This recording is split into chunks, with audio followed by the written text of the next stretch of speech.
اگر تمہیں لگتا ہے کہ اللہ کی مدد کے تمام دروازے تم پر بند ہو گئے اور تمہاری دعا کی قبولیت کا کوئی نشان نظر نہیں آتا، تو سنو، حضرت واصف علی واصف کیا خوب فرماتے ہیں کہ کوئی انسان ایسا نہیں ہے جس پر رحمت کے دروازے بند کر دیے جائیں۔ رحم کرنے والے کا تو کام ہی رحم فرمانا ہے، اور رحم وہ فضل ہے جو تمہاری خامیوں کے باوجود بھی تم پر کیا جاتا ہے۔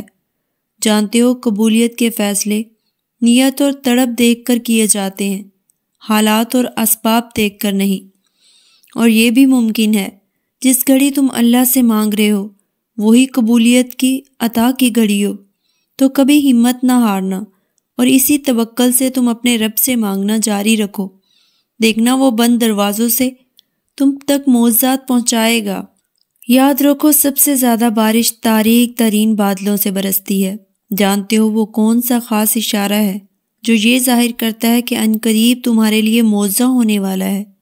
اگر تم غم اور اداسی کے گہرے سائے میں رہتے ہو اور بے جا اندیشوں کو خود پر مسلط رکھتے ہو، تو یاد رکھنا یہ وہ علامت ہے جو تمہارے مقدر کے روشن پہلوؤں کو بھی تاریکی میں بدل دیتی ہے، کیونکہ دل میں کینہ یا غلط اور برے گمان کا پیدا ہو جانا تم میں شکوے اور نفرت کے جذبات پیدا کرتا ہے۔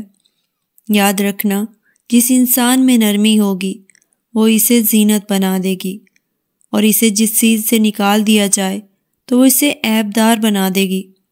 تو جب تمہاری گفتگو میں نرمی اور دل سے سختی ہٹ جائے تو سمجھ لینا کہ بہت جلد معجزاتی عطاؤں کا ظہور ہونے والا ہے، کیونکہ تمہارے یہی اعضاف اللہ کی مدد کے راستے بناتے ہیں۔ قرآن کہتا ہے وہ اپنی رحمت کے ساتھ تمہاری طرف متوجہ ہونے کا ارادہ رکھتا ہے، بے شک وہ ذات عظیم و قدیر ہے۔ تم یقین رکھو تمہاری دعا کی قبولیت کا منظر بھی اب بہت قریب ہے۔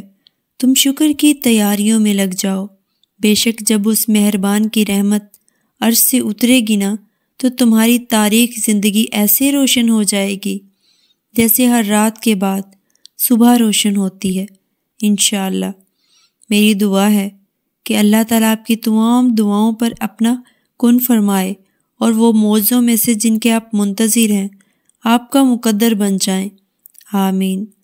اللہ تعالیٰ سورہ ابراہیم میں ارشاد فرماتا ہے، اور بے شک تیرا رب دعاؤں کو بہت سننے والا ہے۔ بے شک